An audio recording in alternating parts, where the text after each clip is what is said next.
Moi, je dois dire que la plupart du temps, les informations sont de meilleure qualité sur YouTube que sur les médias. Donc il y a une révolution à faire, il y a une mise en danger des médias traditionnels, mais les médias traditionnels ne relaient pas plus d'informations exactes que les réseaux sociaux. Donc on est dans un tournant historique aussi de la distribution de l'information qui, elle aussi, explique des conflits qui me dépassent de très loin. En succès ont été contredits par d'autres études. Votre propre traitement, d'ailleurs, fait l'objet de débats. Alors, lorsqu'on compare votre série de malades à celle des malades traités avec d'autres protocoles, vous avez à l'évidence les meilleurs résultats et l'histoire est en train de vous donner raison puisque les chiffres infléchissent et qu'on va atteindre pratiquement le niveau zéro. Pour nous, vous êtes un visionnaire. Vous avez martelé que votre rôle en tant que médecin était de soigner vos patients, une évidence malmenée pendant cette crise.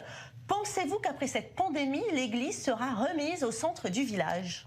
Je ne peux pas vous dire. Je pense que oui, puisque je pense qu'une des raisons majeures de ce problème a été que beaucoup de gens qui se sont occupés de ça ici comme ailleurs sont des gens qui, depuis 25 ans ou 30 ans, si vous voulez, travaillent sur des infections chroniques comme le sida, par exemple, et ont perdu le sens de ce que c'est qu'une épidémie, de la nécessité d'agir rapidement et de prendre des décisions rapides. Et donc, moi, j'étais mal à l'aise parce que le sentiment que j'avais, c'était que la question était de savoir quel traitement expérimental on allait mettre en place et que c'était devenu la seule préoccupation. Et la communication s'est beaucoup faite autour de, puisqu'il n'y a aucun traitement qui soit reconnu pour l'instant, on ne fait rien et on attend un traitement expérimental. On n'a toujours pas les résultats d'ailleurs en France alors que l'épidémie est finie.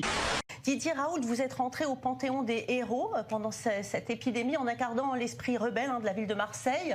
Est-ce que c'est ça qui vous a valu autant d'ennemis selon vous ? Ça, j'en sais rien, puis je ne me sens pas concerné par ça, je m'en fiche. Vous êtes maintenant devenu le scientifique français le plus populaire dans le monde et nos confrères du New York Times vous ont même gratifié de leur page de couverture. Vous intriguez, professeur Raoult. Vous savez, les gens qui sont normaux n'intéressent personne. Parce que vous avez été très largement critiqué par beaucoup de vos confrères à cause de votre traitement justement à base d'hydroxychloroquine et d'azithromycine. Pourquoi ce traitement a-t-il été à ce point critiqué alors qu'il est prescrit depuis plus de 80 ans, qu'on connaît les effets secondaires, d'autant qu'aujourd'hui, indiscutablement, c'est le traitement qui semble-t-il le plus prescrit dans le monde, mais au-delà des frontières de l'Hexagone. Professeur Raoult, je ne comprends pas bien. C'est quoi ? C'est une affaire de lutte d'ego ? C'est une affaire de gros sous ? Quelle réponse vous pouvez nous donner ? Si vous dites maintenant, alors qu'on dépense des centaines et des centaines de millions pour trouver de nouvelles molécules, que vous savez, il suffit de recycler des molécules anciennes qui sont génériquées et qui ne coûtent rien, vous sciez toute une branche de la science qui s'est développée depuis 20 ans. Et donc, vous avez les plus grandes difficultés à trouver des gens qui regardent ça avec un œil favorable. Les réactions sont proportionnées à l'enjeu intellectuel et moral. Mais si ce qui est possible, l'hydroxychloroquine est un médicament relativement général pour les infections virales respiratoires, si vous voulez, ça veut dire qu'on avait quelque chose sous la main depuis 70 ans qu'on n'a pas testé. Il est possible qu'il y en ait d'autres molécules aussi banales.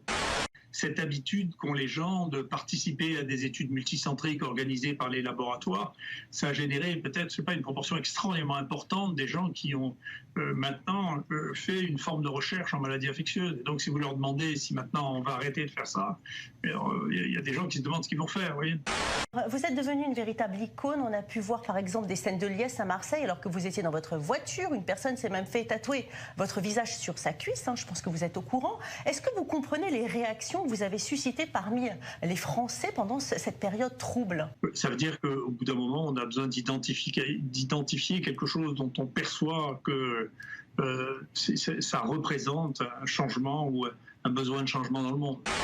Pour certains, vous êtes le champion du monde de la médecine et pour d'autres, le docteur Maboul dessiné. Alors, comment jugez-vous, docteur Raoult, le traitement médiatique de cette crise ? Je pense que, je suis désolé pour les médias traditionnels, mais je pense que les médias traditionnels sont en train de rentrer en conflit frontal avec les réseaux sociaux et YouTube, par exemple, comme chaîne d'information.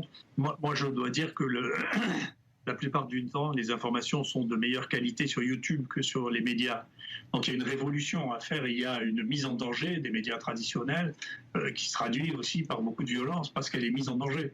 Donc si effectivement, sur un podcast, moi j'ai 3 fois la notoriété du journal Le Monde, je comprends que le journal Le Monde ne m'aime pas, vous voyez. parce que moi, ça coûte rien, ça me rapporte rien, et donc je deviens un rival incontrôlable, si vous voulez, dans l'information et la clarté ou la réalité de l'information. Là, vous êtes dans un enjeu qui est un enjeu extraordinaire. Vous, le monde des médias traditionnels, que ce soit les journaux, ou que ce soit la télévision, ou que ce soit...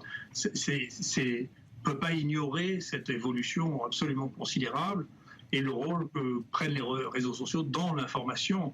Donc on voit que les médias traditionnels souvent, ça m'est arrivé à moi d'ailleurs, identifient comme des fake news, des news qui ne sont pas relayées par les médias traditionnels, mais les médias traditionnels ne relaient pas plus d'informations exactes que les réseaux sociaux. Donc on est dans un tournant historique aussi de la distribution de l'information qui elle aussi explique des conflits qui me dépassent de très loin. Hein.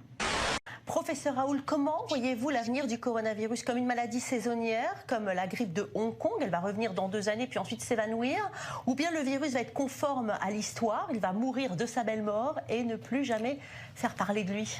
Pour l'instant, on n'a pas trouvé de portage chronique chez les humains, donc ça veut dire que ou bien alors le virus circulera autour de la Terre et reviendra dans les pays où il est déjà passé, ce qui est possible. Ce qui ne paraît pas très évident pour l'instant, parce qu'on n'a pas l'impression qu'il y a eu de deuxième épidémie où que ce soit. Quand les épidémies ont été finies, il y a des cas sporadiques, quelques cas groupés, mais il n'y a pas de deuxième épidémie. Et la question de l'immunité des patients atteints du virus n'est toujours pas tranchée. Quelle est votre idée là-dessus, professeur Raoult? Pour l'instant, on ne connaît pas de gens qui rechutent. Hein, donc ça veut dire que c'est une maladie aiguë et immunisante, comme la plupart des maladies aiguës. On voit que les gens ont des anticorps. Il y a une réponse immunitaire très très très forte, très violente, hein, y compris avec des anticorps. Voilà, et donc la plupart des gens sont immunisés quand ils ont fait cette maladie aiguë, telle qu'on peut le détecter par les anticorps, et on n'a pas pour l'instant de cas de gens qui aient fait 2 fois de suite la maladie. Donc c'est vraisemblablement une maladie immunisante.